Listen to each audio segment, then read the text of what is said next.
Communication, which is so much more than spoken or written words, is the foundation of any healthy restaurant group, though it's tricky to get right and working properly at all levels. But you can get this right if you are willing to put in the work. When restaurant owners and leaders prioritize communication and allocate the necessary time and energy and resources that are required to get everyone on the same page day in and day out, huge gains can be made. And I'm sure you understand effective communication leads to deeper engagement and better relationships and overall a better restaurant and company culture.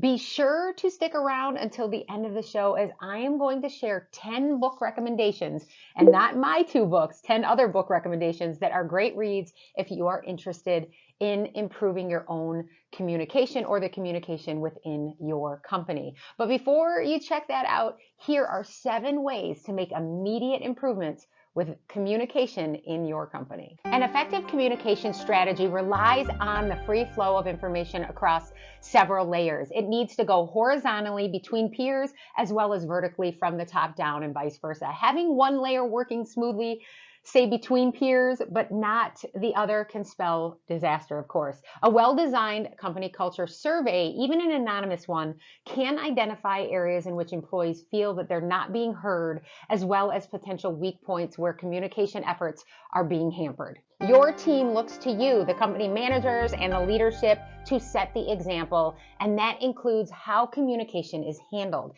If managers prioritize communication, such as consistently providing feedback and sharing pertinent updates and information and being open to hearing input from others, then like tends to breed like. Your team will fall into the same pattern, especially if their behavior is also positively reinforced by leadership. Communication isn't something that comes naturally to everyone. For many people, you're going to have to meet them where they're at, and that starts with active listening. Give the person you're talking to your undivided attention and take note of their body language and their tone of voice in addition to the words being spoken. And similarly, be aware of your own nonverbal cues, as they can alienate your team instead of engaging them. Take the time to reiterate key points, summarize what you're hearing expressed, and ask follow-up questions as needed to ensure that you fully understand. We have all been in those meetings or conversations where the minutes or the hours are just ticking by and there doesn't seem to be an end in sight. And there's lots of confusion on the point or the message in this meeting or conversation. More often than not, these occurrences can be remedied simply by streamlining the message, essentially reducing it to bite-sized chunks of information that are relevant to the situation at hand. Unfortunately, many leaders have a tendency to cram as much information into one meeting or discussion as possible. I just read an article in Entrepreneur magazine that stated almost 50% of employees rarely or never leave a meeting knowing what their next steps are.